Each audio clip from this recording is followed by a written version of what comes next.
Hello and welcome to all. सबका एक बार फिर से हार्दिक स्वागत। मैं सुरजीत राजपूत सबका दिव्य संकल्प आईएएस में बहुत बहुत अभिनंदन और आभार व्यक्त करता हूं। और फ्रेंड्स, कैसे हैं आप? आज हम आपके सामने एक और बहुत इंपॉर्टेंट कंसेप्ट को लेकर आए हैं आईएएस के पॉइंट ऑफ व्यू से, यूपीएससी के पॉइंट ऑफ व्यू से। फ्रेंड्स, जो साइंस में हम जो डिस्कस कर रहे थे सूचना प्रौद्योगिकी के अंदर, हमने पहले डिस्कस कर लिया था आप लोगों से। अब हमारा जो टॉपिक है वो है न्यूक्लियर टेक्नोलॉजी से जुड़ा हुआ।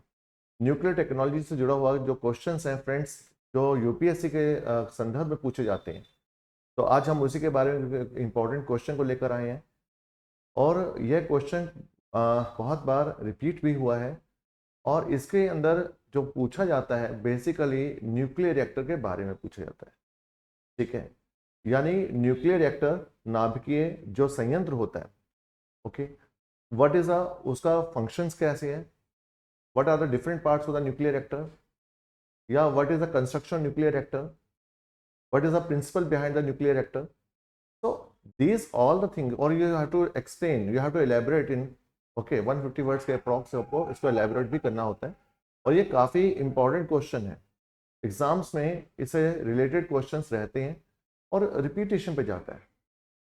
तो आपको थोड़ा सा इसके बारे में पता होना चाहिए कि न्यूक्लियर रिएक्टर काफ़ी इंपॉर्टेंट कंसेप्ट है, क्योंकि whenever we are talking about the nuclear technology, तो न्यूक्लियर टेक्नोलॉजी का जो हम यूज़ करते हैं it is only for the peaceful purpose के लिए हम यूज़ करते हैं, क्योंकि आपके ऊपर डिपेंड करता है। We can use is for destructive purpose as well as for the peaceful purpose. But whenever we are talking about the peaceful purpose, तो of course we have to talk about the nuclear power plant, क्योंकि nuclear power plant is a kind of, आपको पता है कि जो संयंत्र है हमारे पास, which converts a nuclear energy into the electrical energy. यानी जो हम इलेक्ट्रिसिटी प्रोड्यूस करते हैं, तो इलेक्ट्रिसिटी का जो प्रोडक्शन है वह आज के समय में, क्योंकि जितने हम हमारे देश में अभी तक in India we are using the thermal power plant, हम हाइड्रो पावर प्लांट को यूज करते हैं। ओके, तो लेकिन हमारा अगर थर्मल पावर प्लांट की बात करें जिसमें फ्यूल का यूज होता है, तो it means it produce so many emissions उत्पन्न करता है, बहुत सारा धुआं देता है। तो इट इज ऑफ पार्टिकुलेट्स उत्पन्न होते हैं, तो जिस कारण जो पर्यावरण है, इन्वायरमेंट, उसको बहुत ज़्यादा नुकसान होता है। और वर्ल्ड वाइड अब जैसे, क्योंकि आपको you have some awareness about the natural, आपको क्लाइमेट, जो हम क्लाइमेट चेंज की बात करते हैं, क्लाइमेट चेंज के अंदर बहुत सारे आपको वर्ल्ड वाइड सेमिनार्स हो रहे हैं। क्लाइमेट चेंज के अंदर जो सबसे ऑब्स्ट्रक्शन क्रिएट होता है वो आपको थर्मल पावर प्लांट के वजह से होता है। थर्मल पावर प्लांट के अंदर कोयला वगैरह जलाया जाता है, जो कि एक प्रकार का जीवाश्म ईंधन, it's a kind of the fossil fuel. और naturally fossil fuel it produce so much heat, but also produce a smoke as well as the ash. तो ये जो स्मोक और ऐश होते हैं, ये हमारे पर्यावरण के लिए काफी घातक है। Okay, it has so many drawbacks, जिसके कारण हमारा जो पर्यावरण है उसको थ्रेट मिलता है। और जो हमारे जितना भी क्लाइमेट चेंज है उस पर प्रभाव पड़ता है, पॉल्यूशन लेवल राइज करता है। और pollution we know that it's a part of the global warming से जुड़ जाता है। तो अभी हम जो सोचते हैं, जो अकॉर्डिंग टू द गवर्नमेंट की तरफ से the vision of the India क्या रहता है, क्योंकि हमारा जो सोच है कि अभी 2020 में तकरीबन 20,000 मेगावाट ये हमने न्यूक्लियर एनर्जी से प्राप्त किया। ठीक है, यानी अगर हम बात करें nuclear technology,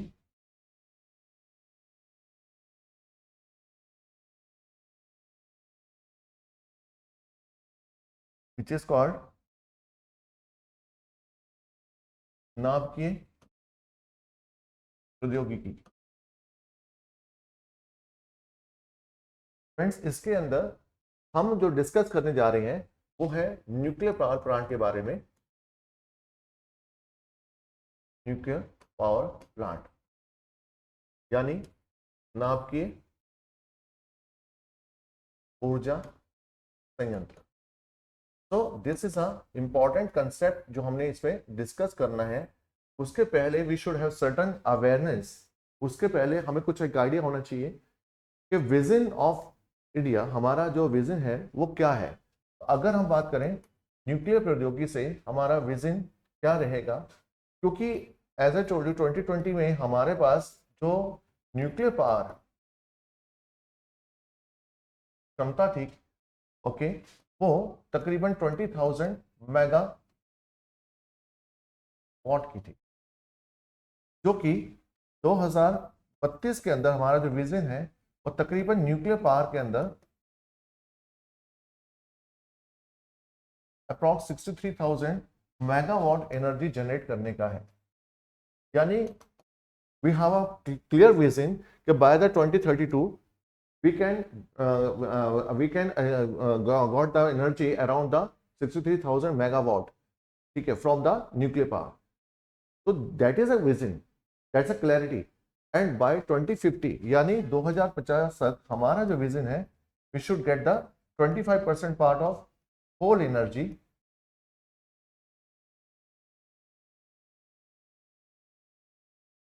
from nuclear fuel या न्यूक्लियर पावर। यानी 2050 तक हमारा जो विजन है कि हम जितनी ऊर्जा हमें चाहिए उससे कम 25% part, 25% part of the energy we should obtain from the nuclear power, ठीक है। ये हमारा विजन है। Naturally we have to do a lots of thing in the field of nuclear power. तो हमें इसके अंदर बहुत सारा काम करने की आवश्यकता है। और जो न्यूक्लियर पावर प्लांट है it is very costly one, बहुत ज़्यादा कॉस्टली भी होते हैं इनको लगवाने के लिए। Billion of the we can say that इसमें खर्चा एक्सपेंडिचर हो जाता है। और लेकिन इट इज़ वेरी फ्रूटफुल, इसका बहुत फायदा है। फायदा की इन द सेंस है क्योंकि इससे प्राप्त ऊर्जा, क्योंकि in the nuclear power plant we use a nuclear fission reaction, यानी controlled nuclear fission reaction is a basic principle behind the nuclear power plant. यानी अगर हम नाभिकीय ऊर्जा से प्राप्त करना चाहते हैं तो उसका जो मेन जो उसका प्रिंसिपल है वो क्या है, इसके अंदर होने वाली लगातार नियंत्रित जो है नाभिकीय विखंडन प्रक्रियाएं। तो नाभिकीय विखंडन या nuclear fission process which is called the controlled nuclear fission process, it is a important feature. Okay, it's a controlled nuclear fission. तो कंट्रोल्ड न्यूक्लियर फिशन हम इसमें करवाते हैं। और we know that the nuclear energy है it is tremendous amount of energy generate, क्योंकि जब heavy nucleus होता है it split, okay, then it produce tremendous amount of energy which is much more higher than that of the any other energy. तो हम जितनी जीवाश्म से या फॉसिल फ्यूल से एनर्जी डिराइव करते हैं उससे कहीं ज्यादा ओके एनर्जी हमें जो प्राप्त होने वाली होती है वो nuclear fission and nuclear fusion reaction से होने वाली होती है। लेकिन न्यूक्लियर फिशन रिएक्शन का इस्तेमाल हम सिर्फ जो यूज करेंगे वो that means in the case of the nuclear power plant के अंदर जहां पे हम कंट्रोल वे में यूज करेंगे। बट अगर यही रिएक्शन न्यूक्लियर फिशन जो है अगर ये अनकंट्रोल्ड वे में हम यूज करें then it is very drastic for the life, यानी it may cause a atom bomb. यानी आपको पता है जो परमाणु बम होते हैं जो कि हिरोशिमा नागासाकी पे घेरा गया था अमेरिका के द्वारा सेकेंड वर्ल्ड वॉर के दौरान, तो नेचुरली वो इसी प्रकार का बॉम्ब था जो कि नाभिकीय विखंडन से प्राप्त हुआ था। लेकिन नाभिकीय यानी कि विखंडन की अगर बात करें दैट रिएक्शन वाज अनकंट्रोल्ड, तो हम उसको अनकंट्रोल्ड न्यूक्लियर फिशन रिएक्शन के नाम से जानते हैं। गॉट इट फ्रेंड्स, इसको आपने थोड़ा सा माइंड में ध्यान रखना पड़ेगा। अनकंट्रोल्ड न्यूक्लियर फिशन जो रिएक्शन होता है that is a base bomb of the इसका एटम बॉम्ब, यानी ये बेस है परमाणु बम का। ओके, और आपको मालूम है इसके कारण काफी लाइफ यानी Hiroshima and Nagasaki these are the two cities of the Japan जहां पे काफी वी कैन विध्वंसकारी सिचुएशन हो गया था सेकेंड वर्ल्ड वॉर में और बहुत से लाखों लोग मारे गए। And the person who got survived they got a lots of radiation, उनको बहुत ज्यादा रेडिएशन मिला। और फ्रेंड्स उस रेडिएशन कारण आज भी उनके अंदर डिसेबिलिटीज हो गई। तो डिसेबिलिटीज उनका वंशानुगत होगी क्योंकि दिस रेडिएशन में cause the change in their और म्यूटेशन इन द क्रोमोसोम्स। तो म्यूटेशन ये क्रोमोसोम के अंदर बदलाव लेकर आ गए और फ्रेंड्स उसी म्यूटेशन कारण बहुत ज्यादा डिसेबिलिटीज जापान में आज भी है। तो इसीलिए ये जो प्रोसेस है न्यूक्लियर फिशन जो रिएक्शन है ये एक ऐसा रिएक्शन है अगर आपके कंट्रोल में रहे तो we can use for the peaceful purpose, but it becomes uncontrolled then it is a बहुत ज्यादा क्या होगा डिस्ट्रक्टिव पर्पस के लिए यूज होगा। Now it is depend on the human being कि वो इसको कहां यूज करता है, क्योंकि पूरे वर्ल्ड के अंदर जितने भी देश हैं अधिकतर जो पावरफुल कंट्रीज हैं ऑल हैव न्यूक्लियर वेपन्स। और न्यूक्लियर वेपन्स में है ये एक this a threat for the human civilization. Okay, the countries shows their power and they're giving a threat to the different countries because they have a nuclear weapons. तो nuclear weapons totally is a drastic change है जिसके कारण बहुत सी life को threatening होती है, बहुत सी आप समझते हैं ह्यूमन सिविलाइजेशन के लिए ही खतरा है ये। नाउ देखिए, जो ये नहीं है कि आप एनर्जी का मतलब जो प्रोड्यूस कर रहे हैं न्यूक्लियर एनर्जी जो है वो हमेशा नुकसानदायक होती है। इसको आप पीसफुल यूज के लिए कर सकते हैं। तो पीसफुल कार्य के लिए, शांतिपूर्ण कार्य के लिए काम करते हैं, तो we can use for the production of electricity, we can use it for the medical field. हम बहुत से, जैसे कैंसर है, कैंसर के ट्रीटमेंट के लिए इसका यूज करते हैं। ओके, रेडियोथेरेपी वगैरह के अंदर इसका यूज कर सकते हैं। We can use it for the in the case of agriculture. तो अगर हम देखें, इसका यूजफुल जो है बहुत ज्यादा है, लेकिन it is up to the human being कि वो इसको कहां पे यूज करना चाहता है। तो फ्रेंड्स, जब अगर ये क्वेश्चन आपको आता है, तो आपको पहले तो एक आइडिया देना पड़ेगा न्यूक्लियर पावर प्लांट के बारे में कि न्यूक्लियर पावर प्लांट होता क्या है।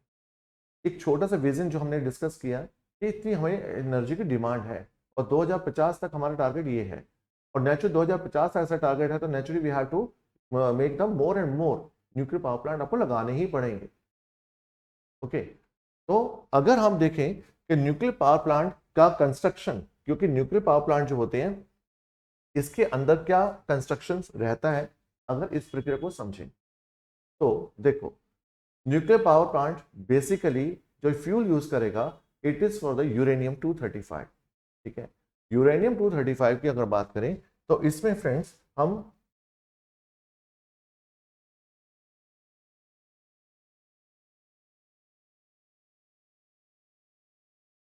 Now we feel that means, अगर हम इन द न्यूक्लियर रिएक्टर की बात कर रहे हैं,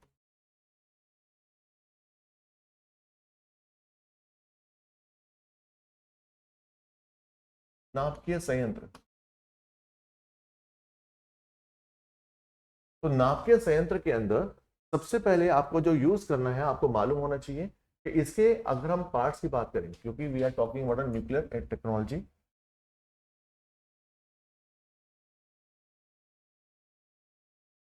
nuclear technology,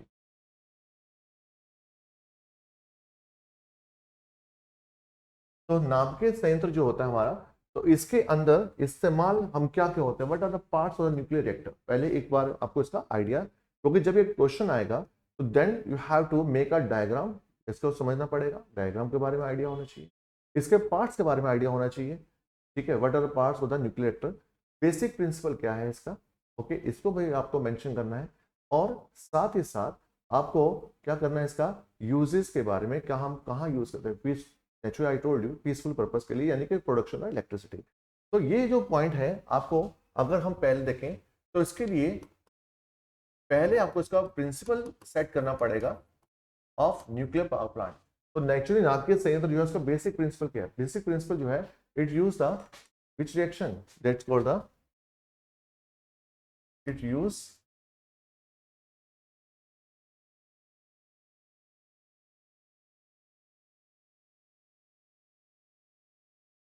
controlled nuclear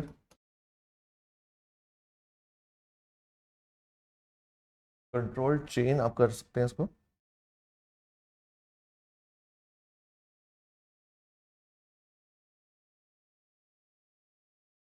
nuclear fission reaction. तो दिस इज इंपॉर्टेंट, यानी नियंत्रित श्रृंखला नाभिकीय विखंडन। तो friend, this is a basic principal which is used in the case of nuclear reactor. अब इसके अंदर जो हम करवा रहे हैं, ना कि इसको एनर्जी जो जनरेट होगी, because as a result of this one tremendous amount of energy generate, और this tremendous amount of energy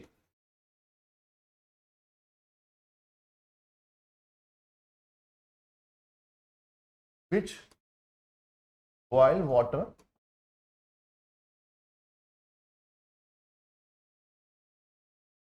and steam produce, and this steam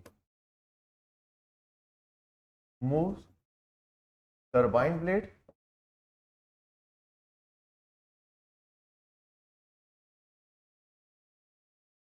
which help to produce electricity.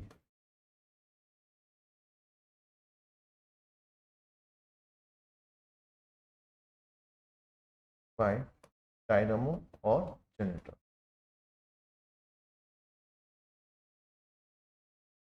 Now you see the friend, we have to note down कि ये जो चीजें हैं that is the basic principle. क्योंकि सबसे पहले इसके अंदर आपको यूरेनियम फ्यूल को जो लिया, this uranium fuel it comes in contact with the slow moving neutron. तो स्लो मूविंग न्यूट्रॉन से टकराएगा और टकराने के बाद what happened, it produce tremendous amount of heat and this heat जो है ये जो उसके अंदर बॉयलर है उसके अंदर पानी जो रखा हुआ है उस पानी को ये क्या करेगा, बॉयल करेगा और इसके बाद स्टीम जनरेट हो गया and then this steam moves the turbine blade and then this turbine blade attach with the generator shaft and from generator shaft के साथ उसका मूवमेंट होकर it produce the electricity. So that is a basic principle which is applicable in the nuclear reactor. So this point is very important. So you have to note down that point. तो आपको principle भी इसका mention करना पड़ेगा और you have to make that the reaction आपको मालूम है जो nuclear reaction जिसे कहते हैं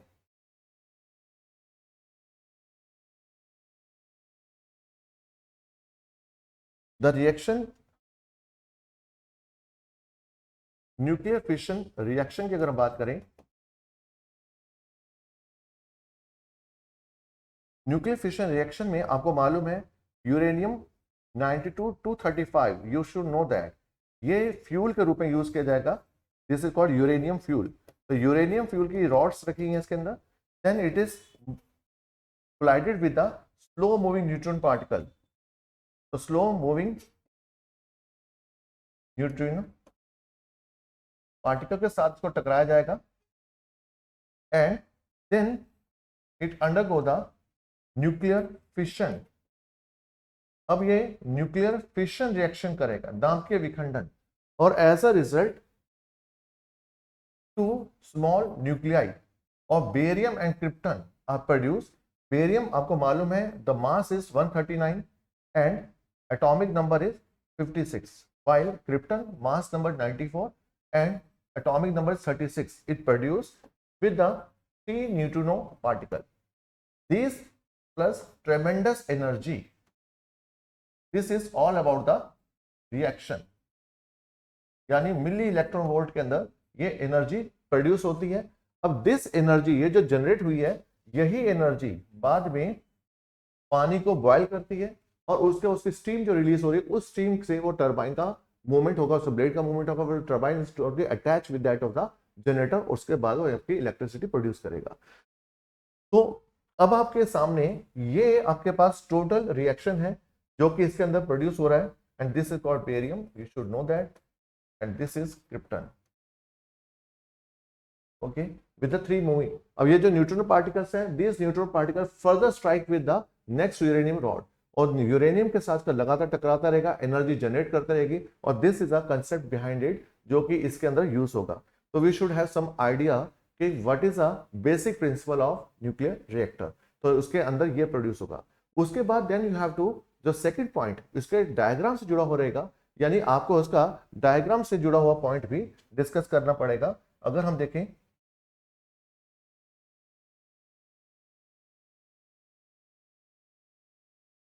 now you see the diagram को अगर हम समझें तो this is a diagram for the nuclear reactor. Friends ये जो डायग्राम है ये एक नाभिकीय संयंत्र का है।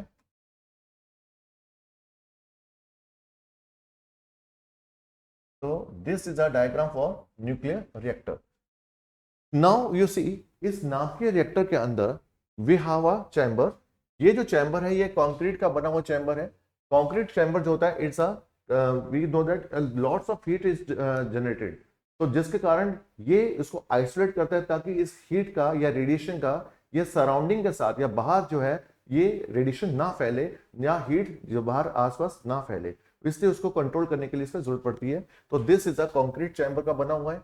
देन उसके बाद यू सी दैट कि इसके अंदर this is a vessel and this is made up of the steel. तो ये जो वेसल है ये स्टील की बनी हुई वेसल होती है, कंटेनर है एक्चुअल में। This is a reactor. तो ये रिएक्टर है इसके अंदर।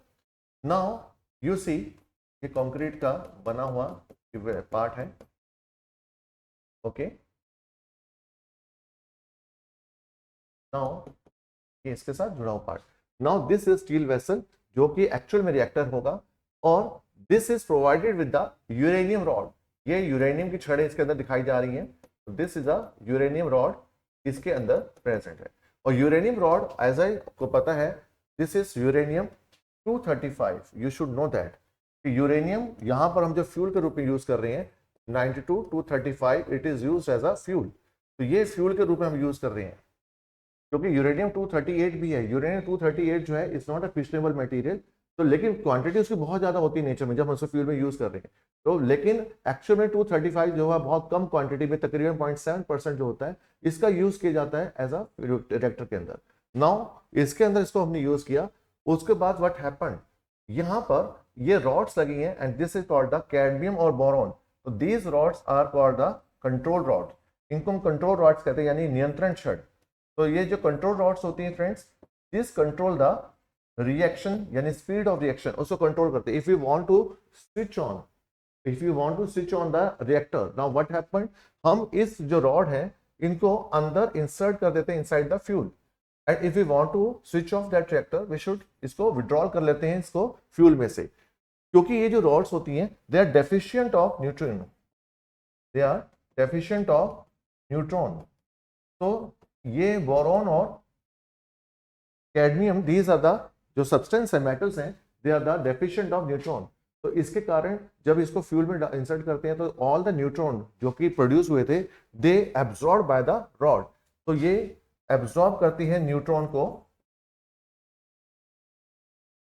ओके, तो फ्यूल ये उसके साथ उसको एब्जॉर्ब कर लेंगे। जब न्यूट्रॉन एब्जॉर्ब हो जाएंगे तो न्यूट्रॉन इससे फ्यूल के साथ नहीं टकराएंगे। जब टकराएंगे ही नहीं तो रिएक्शन क्या होगा, आउट ऑफ द कप का स्विच ऑफ होना शुरू हो जाएगा, यानी भट्टी आपकी शट डाउन होने लग जाएगी न्यूक्लियर फर्नेस को। और अगर आप दोबारा से शुरू करना चाहते हैं तो नाउ वी क्या करेंगे, उसको रॉड्स को विड्रॉल कर लेंगे फ्यूल में से, और फिर से न्यूट्रॉन पार्टिकल जो starts make a collision with the uranium fuel, uranium 235 से। But one thing you should know that कि ये जो कोलिजन होता है न्यूट्रॉन का विद द फ्यूल के साथ, तो उसमें हम मॉडरेटर यूज करते हैं, क्योंकि the reactions carried out by slow moving neutrino particle. तो यहाँ पे स्लो मूविंग न्यूट्रिनो पार्टिकल जो है उनका रिएक्शन होगा इसके साथ, क्योंकि जितना जो न्यूट्रॉन पार्टिकल स्लो मूव करेंगे उतना ही इफेक्टिवली कोलाइड करेंगे with the uranium fuel rod के साथ, और उतना ही रिएक्शन इफेक्टिव होगा। Got it. तो अब यूरेनियम यानी ये जो न्यूट्रॉन पार्टिकल है उसकी स्पीड को स्लो डाउन करने के लिए अब क्या किया जाता है, इसमें हम मॉडरेटर का यूज करते हैं। तो जो मॉडरेटर है दैट इज कॉल्ड ग्रेफाइट का, या हम इसके अंदर हैवी वाटर का भी यूज कर सकते हैं। तो हैवी वाटर और ग्रेफाइट, तो it is used as a moderator. तो हैवी वाटर जिसको ड्यूटेरियम ऑक्साइड भी कहते हैं friends, again a very important question. Heavy water यानी ड्यूटेरियम ऑक्साइड, तो ड्यूटेरियम ऑक्साइड का भी इस्तेमाल किया जाता है इसमें। Deuterium oxide is used as a heavy water, और इन दोनों का, या तो हैवी वाटर का या फिर ग्रेफाइट का, हम इसमें यूज करते हैं किस पर्पस के लिए, it is for the moderator. और what is the role of the moderator, moderator slow down the speed of the neutron particle. So this is again important thing जो have to kept in your mind. तो यहां पर इसको आपको ध्यान देना है। Okay, now the friend what happened, जब ये प्रोसेस कंटिन्यू चलेगा तो बहुत ज्यादा हीट जनरेट होगा। ओके, नाउ ये जो हीट जनरेट हो रहा है तो इसके अंदर ये जो पाइप आप जा रहा है, देखिए आप ये जो पाइप है आपका, and this contains a liquid sodium. इसके अंदर लिक्विड सोडियम नाम का मटेरियल होगा। ओके, तो यहां पर सोडियम है इस पाइप के अंदर, and this is used as a coolant. Okay, क्योंकि ये इसमें से हीट को एब्जॉर्ब कर रहा है और भट्टी को ठंडा रखने में काम करेगा, तो it is used as a coolant की फॉर्म में हम इसको यूज करेंगे। ओके, तो दिस इज अ कंसेप्ट जो कि आपको यहां पे याद रखना है। तो this is a liquid sodium as a coolant जो कि इसमें यूज किया जाएगा। तो it absorbs the heat from the furnace, और फर्नेस का तापमान कंट्रोल में रहेगा। और जब ये इसके अंदर आएगा तो now this contains of water, you see. Okay, तो यहां पर ये वाटर कंटेंट कर रहा है, दिस इज इस पार्ट के अंदर वाटर प्रेजेंट है। नाउ व्हाट हैपेंड, ये स्टीम जैसे लिक्विड सोडियम है उसके साथ ये हीट करेगा, तो जिसके कारण यहाँ का जो तापमान है वो बढ़ेगा और this water gets convert into the steam, यानी कि स्टीम के रूप में कन्वर्ट हो जाएगा, ये वाष्प बन जाएंगे फ्रेंड। ओके, अब यहाँ पे स्टीम प्रोड्यूस होगी, दिस स्टीम मूव्स बाय, ठीक है, this pipe and enters into the another movement, this is called the steam chamber. तो ये स्टीम चैम्बर के अंदर ये एंटर कर गया, तो ये देखिए स्टीम चैम्बर में चला गया, कौन, स्टीम चला गया, और स्टीम जाने के बाद these are the blades of turbine, और this blades of turbine they starts moving, ये मूव करना शुरू कर देंगे, और मूव करने के साथ अब आप देखें यहाँ पर ये जो स्टीम है ये कूल होने लग जाएगी, और देन दिस एंटर, इसके अंदर पाइप के द्वारा आएगा और ये पानी के रूप में बदलना शुरू होगा। तो आप देखिए यहाँ पे पानी भी है स्टीम जैसे, तो ये सारी स्प्रेड स्टीम जो है यहाँ पे पानी के साथ जुड़ी है, तो पानी कूल कर रहा है इसको, और कूल करेगा तो then it again convert into the water. दूसरा, दिस जो पार्ट है जिसको हम कंडेंसर भी कहते हैं, तो दिस कंडेंसर, कंडेंसर का मतलब आपको मालूम है condensation, it is condenser is based on condensation, और कंडेंसेशन की आपको मालूम है conversion of the steam into the liquid is known as a condensation. तो यानी जल वाष्प का दोबारा पानी बदल जाना कंडेंसेशन कहलाएगा। तो आप देख रहे हैं यहाँ पे जितने जल वाष्प थे, तो ये जल वाष्प सीधा ये इससे फिर से कूल होकर पानी बदल रहे हैं, और साथ ही दिस स्टीम चैम्बर जो है इसमें दो पाइप लगे हुए हैं, एक से तो पानी आपका जो वेस्ट है वो बाहर जाएगा, और दूसरे के से कूल करेंगे इसको ठंडा, इसमें पानी इसमें एंटर किया जाएगा। तो यानी they are the two part, one is a water inlet pipe है और दूसरी इज अ आउटलेट पाइप है। तो यहाँ पर दो चीजें अलग हैं। नाउ यहाँ से पानी से कूल कर रहे हैं, और देन यहाँ से फिर से पानी वापस एंटर इसके अंदर कर रहा है वापस, यानी बॉयलर के अंदर। तो ये लगातार ये प्रोसेस कॉन्टिन्यू चलता है। Now this is a generator. अब यू सी ये जो पार्ट है ये जनरेटर का पार्ट है, और जनरेटर पार्ट से ही शेफ्ट लगा हुआ है, तो shaft, this is a pipe is called shaft है, ये इसका मूवमेंट हो रहा है, और इसका मूवमेंट होने के साथ साथ जनरेटर जो है वो आपकी इलेक्ट्रिसिटी प्रोडक्शन करना शुरू करेगा। ठीक है, तो यहाँ पे इलेक्ट्रिसिटी प्रोडक्शन होगी, और ये जो जनरेटर के द्वारा इलेक्ट्रिसिटी प्रोड्यूस होगी, और दिस इलेक्ट्रिसिटी नेचुरली ये प्रोड्यूस हुई है, और इस इलेक्ट्रिसिटी का आप कितनी जगह यूज कर सकते हैं, आप इसको इंडस्ट्रीज के अंदर यूज कर सकते हैं, डोमेस्टिक पर्पस के लिए यूज कर सकते हैं। ओके, या आपको पता है कि जितनी भी देश के अंदर जो भी चीजें हमारी होती है, आपको पता है एनर्जी के बेस्ड हैं। ठीक है, जितना भी आप चीज़ों को, चाहे गाड़ियों का ईंधन के ऊपर यूज़ कर लें या कहीं और यूज़ करें, तो आजकल तो आपको पता है इलेक्ट्रिक व्हीकल भी शुरू हो गए हैं। तो इस इलेक्ट्रिसिटी का जो यूज़ है हम डिफरेंट पर्पज़ के लिए कर सकते हैं, यानी सभी शांतिपूर्ण तरीकों के लिए हम यूज़ करें, पीसफुल पर्पज़ के लिए। कुल मिलाकर के फ्रेंड्स आपको यहाँ पर जो ध्यान देना है, ये जो न्यूक्लियर रिएक्टर्स होते हैं इनका जो यूज़ है ये पीसफुल पर्पज़ के लिए होता है, शांतिपूर्ण तरीकों के लिए किया जाता है, और ये टोटली मतलब एक प्रकार की किसी भी देश की आर्थिक उन्नति के लिए काफ़ी इम्पोर्टेंट है। इफ़ यू वांट टू, यानी कि इंडस्ट्रीज का इलेक्ट्रिसिटी प्रोवाइड होगी तो नेचुरली आपका प्रोडक्शन बढ़ेगा, प्रोडक्शन बढ़ेगा तो नेचुरली आपका जो देश का जीडीपी है उस पर इफेक्ट पड़ेगा। तो यानी किसी देश का जो है आर्थिक विकास, इकोनॉमी बढ़ाने के लिए यानी एनर्जी की बहुत इंपॉर्टेंट है। तो एनर्जी की इंपॉर्टेंस को फुलफिल के लिए सबसे जो बेस्ट अब जो तरीका है वो हम न्यूक्लियर टेक्नोलॉजी का यूज़ करके इलेक्ट्रिसिटी को प्रोड्यूस कर सकते हैं। तो यहाँ पर आप इसको ध्यान रखें। तो दिस इज अ कंसेप्ट जिसको आपको ध्यान देना है। तो यहाँ पर हमने फ्रेंड्स चीज़ों को समझा, वो चीज़ें हैं न्यूक्लियर पावर के बारे में, न्यूक्लियर पावर स्टेशन, इसके पार्ट्स के बारे में। तो यहाँ पर आपको ध्यान देना है कि what is the role of this one. तो हमने बता दिया जो न्यूक्लियर फ्यूल है यूरेनियम के साथ, मॉडरेटर इसका काम क्या है, it is slow down the speed of the neutron particle. Then boron, जिसे कंट्रोल रॉड, कंट्रोल रॉड का यूज क्या है, कंट्रोल रॉड्स होती हैं, they are just control the nuclear reaction. Then यहाँ पर लिक्विड सोडियम है, it is used as a coolant, ये हम इसको कूलेंट के रूप में यूज करते हैं, यानी it cool down the nuclear furnace. उसके बाद ये तापमान बढ़ेगा, वाटर बॉयलर रखा हुआ है इसके अंदर, तापमान बढ़ेगा तो gets convert into steam, and this steam turbine को मूव करेगा, टरबाइन ब्लेड्स को मूव करेगा, turbine associated with generator and produce electricity. तो ये कुल मिला के इस पूरे को आपके कंस्ट्रक्शन के साथ साथ इसके पार्ट्स को भी डिस्क्राइब करना है, और उसके बाद आपका न्यूक्लियर रिएक्टर से जुड़ा हुआ कंसेप्ट खत्म होगा। तो आप समझो कि ये जो क्वेश्चन है काफी इंपॉर्टेंट है, इलेबोरेट करना है, इसके पार्ट्स के बारे में लिखना, प्रिंसिपल लिखना, कंस्ट्रक्शन लिखनी है, और उसके बाद आपका ये पूरा होगा। तो ये बहुत ही इंपॉर्टेंट कंसेप्ट या टॉपिक हमने आज का लिया है, और एग्जाम में क्वेश्चंस रिपीट होते हैं, पूछे जाते हैं।